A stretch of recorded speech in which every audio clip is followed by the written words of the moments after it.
ఇస్తుంది. ఈరోజు మనం చాలా కార్యక్రమాలు చేస్తూ ఉంటాం.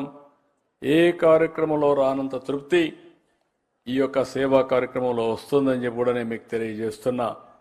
నేను కూడా చాలా బిజీగా ఉన్నా, పార్టీ అధ్యక్షుడిగా సీఎంగా ఉంటున్నాను.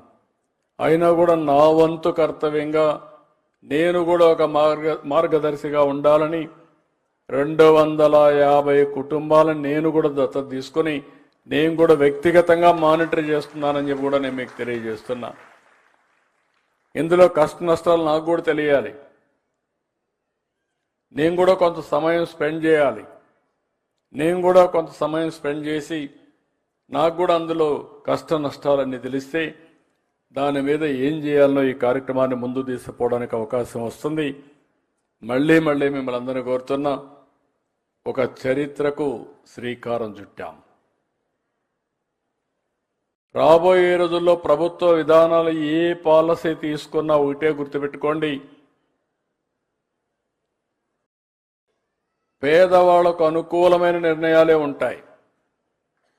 అదే సమయంలో సంపద సృష్టించాలి. సంపద సృష్టించాలంటే ఆదాయం పెరగాలి.